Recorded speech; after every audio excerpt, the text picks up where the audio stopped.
मुझे प्लेटफॉर्म पर कुछ भी अजीब भूतिया महसूस नहीं हुआ, तो मुझे लगा कि शायद वो सब मेरा वहम होगा और मैं उसे भूल गया। लेकिन एक रात जब मैं प्लेटफॉर्म के बेंच पर झपकी ले रहा था, उस दिन भी स्टेशन पर कोई पैसेंजर नहीं था, पार्किंग भी खाली पड़ी हुई थी। तभी मुझे पायलों की छन छन सुनाई दी। मैंने मुड़कर देखा, एक लाल साड़ी पहनी खूबसूरत औरत घूंघट ओढ़े प्लेटफॉर्म की तरफ बढ़ रही थी। उसका सिर्फ नाक के नीचे का चेहरा दिखाई पड़ रहा था। उसकी नाक तीखी थी और रंग गोरा था। वो प्लेटफॉर्म के कोने पर आकर खड़ी हो गई। मैं पीछे से उसे निहार रहा था। तभी दूसरे ट्रेन के हॉर्न की आवाज सुनाई देने लगी। वो औरत ट्रेन की तरफ देख रही थी। ट्रेन पास आई और प्लेटफॉर्म के पास आ गई। उसने प्लेटफॉर्म से ट्रैक पर और वो चलते ट्रेन के नीचे कुचल गई। चीख निकल गई। वो एक मालगाड़ी थी, इसलिए वो स्टेशन पर रुके बगैर वहां से तेजी से चली गई। मुझे कुछ भी समझ में नहीं आ रहा था। मैं प्लेटफॉर्म के कोने पर गया।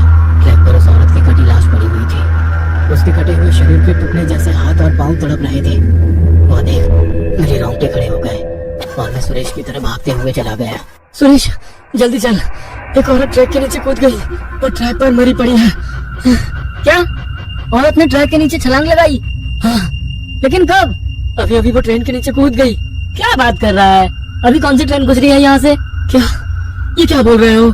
अभी अभी एक मालगाड़ी यहाँ से गुजरी। क्या तुमने उसे देखा नहीं? क्या बात कर रहे हो?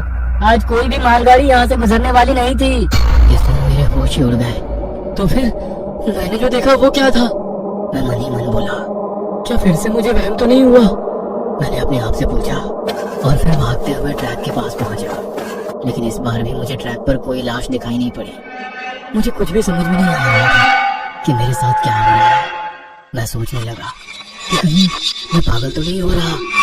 लेकिन फिर मेरे मन में एक बात आई, कहीं स्टेशन भूतिया तो नहीं। और फिर मेरे दिमाग में कुछ बातें आने लगी। मैं सुरेश की तरफ गया। सुरेश सच बताओ, कहीं स्टेशन भूतिया तो नहीं? ये क्या बोल रहे हो? तुम सिर्फ इतना बताओ कि कहीं यहाँ कोई औरत ट्रेन के नीचे कूदकर मर तो नहीं गई थी ना? मैंने कहा। यह सुनकर सुरेश की आंखें बड़ी हो गई। नहीं तो, वो झिझकते हुए बोला। इसका मतलब वो मुझसे कुछ तो छुपा रहा था। लेकिन मैं जानना चाहता था कि यहाँ कुछ ना कुछ गड़बड़ तो है, क्योंकि मैं पागल तो नहीं था, ना मुझे कुछ वहम हो रहे थे।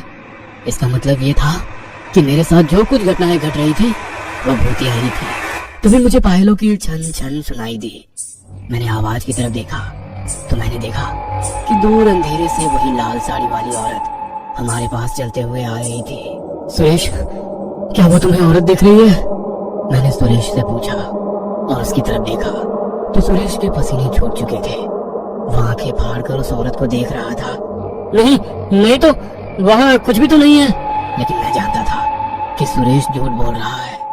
उसे वो औरत दिखाई दे रही थी और शायद वो उसे जानता भी था, लेकिन मुझसे वो बात छुपा रहा था। लेकिन क्यों? मुझे कुछ भी समझ में नहीं आ रहा था। वो औरत हमसे कुछ ही दूरी पर थी। तभी उसने अपना पल्लू उठाया और उसका चेहरा देखकर मेरे पैरों तले जमीन खिसक गई, क्योंकि उस औरत के नाक के ऊपर का पूरा चेहरा और सर कुचला हुआ था। उसकी आंखें, उसका चेहरा, उसका दिमाग और बाल सब एक दूसरे में उलझे हुए थे। मैं जोर से चीखा और स्टेशन के बाहर दौड़ा। मैं तो पार्किंग में था जब मैंने दूर से एक बाइक पार्किंग में आती देखी। मैं उस बाइक के सामने जाकर खड़ा हो गया। बाइक पर एक आदमी और उसके पीछे एक औरत बैठी थी। और जब मैंने उस औरत को देखा तो मेरे रोंगटे खड़े हो गए, क्योंकि वह वही लाल साड़ी वाली पल्लू ओढ़ी हुई औरत थी। लेकिन तुम तो अभी मर गई थी ना? मैं डरते हुए बोलने लगा। क्या बात कर रहे हो आप? वो पीछे बैठी औरत बोली, चुप कर, पराये मर्द से बात करती है तो। उसके सामने बैठा आदमी उस पे चिल्लाया। उसका चिल्लाना सुनकर वो औरत भी गुस्सा हो गई। ये आदमी तो मुझे चैन से न जीने दे रहा है न मरने दे रहा है।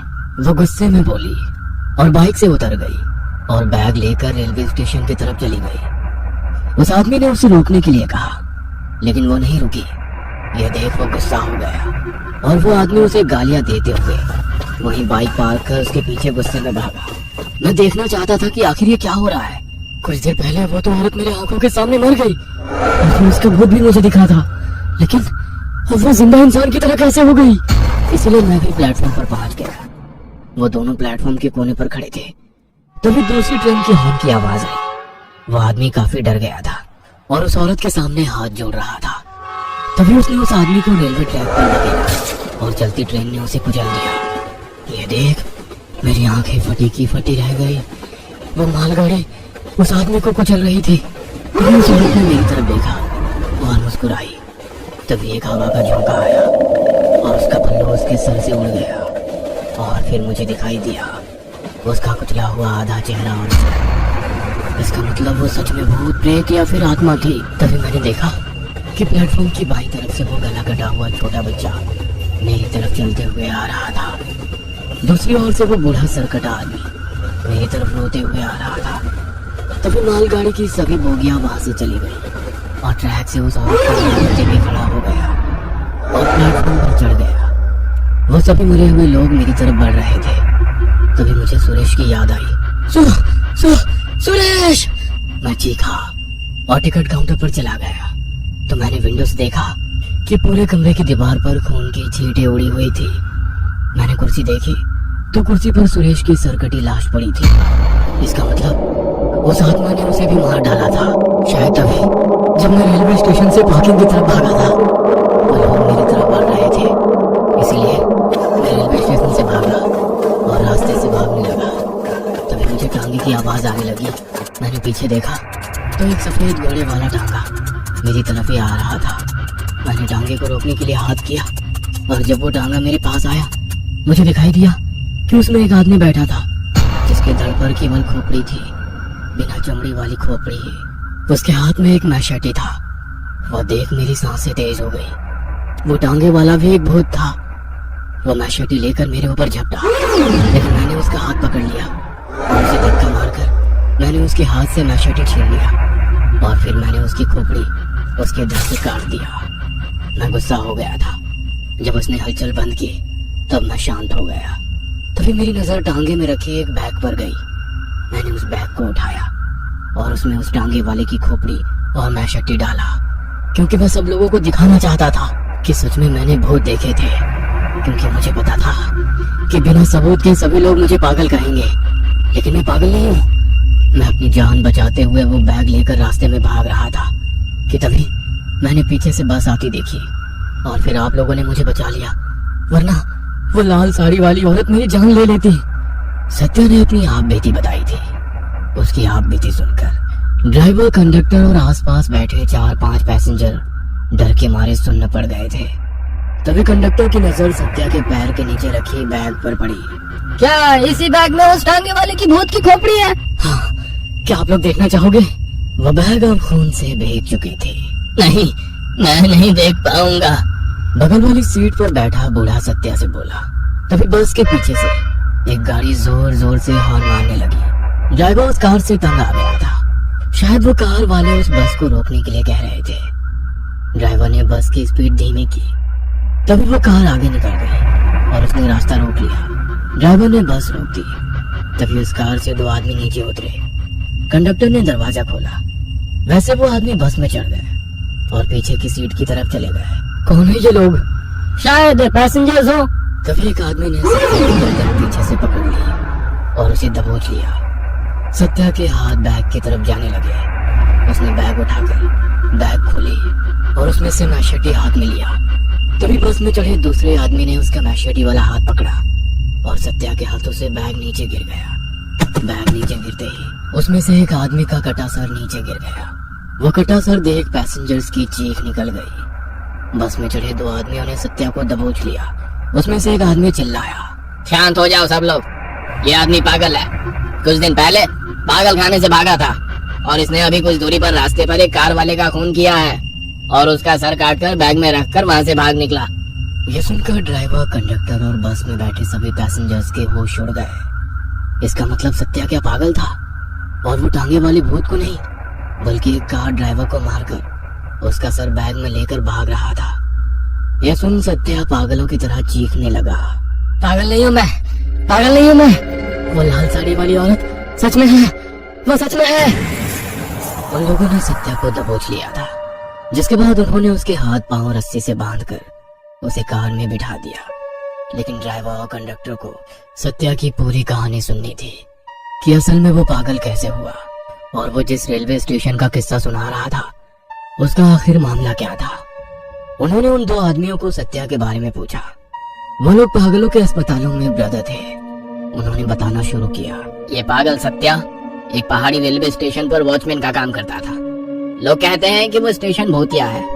कुछ सालों पहले एक पति और पत्नी उस रेलवे स्टेशन पर आए थे। उन दोनों का स्टेशन पर झगड़ा हुआ और पति ने पत्नी को चलती ट्रेन के नीचे फेंक दिया। वो औरत प्लेटफॉर्म के आगे वाली ट्रैक पर ही ट्रेन के नीचे आकर मर गई। उसके मरने के कुछ दिन गुजर जाने के बाद उसके पति ने अचानक प्लेटफॉर्म से ट्रेन के आगे छलांग लगाई और उसकी भी मौत हो गई। लोग कहते हैं कि उसकी बीवी की आत्मा ने ही उसे खुदकुशी करने के लिए मजबूर किया था। सत्या जब उस स्टेशन पर काम करने आया तो उसे भी उस औरत की आत्मा ट्रेन के सामने छलांग लगाते हुए दिखती थी। उसकी आत्मा उसे भी परेशान करने लगी थी और उसे ट्रेन के नीचे छलांग लगाने के लिए कहती थी। लेकिन एक दिन सत्या गुस्सा हो गया। वह बस उस औरत की आत्मा को खत्म करना चाहता था। एक रात वह कुल्हाड़ी लेकर प्लेटफॉर्म पर आया और उसने पैसेंजर्स पर कुल्हाड़ी से वार करना शुरू कर दिया। बेंच पर लेटे एक बूढ़े आदमी का सर उसने धड़ से अलग कर दिया। एक छोटा बच्चा टंकी के पीछे छुपा हुआ था, उसने उसका भी सर काट कर अलग कर दिया। यहाँ तक कि उसने अपने ही दोस्त जो कि टिकट काउंटर विंडो पर बैठता था उसको भी काट कर मार डाला। यह सुन सत्या कार से चिल्लाने लगा, मैंने सुरेश को नहीं मारा, मैंने उसे नहीं मारा, उसे उस औरत की आत्मा ने मार डाला।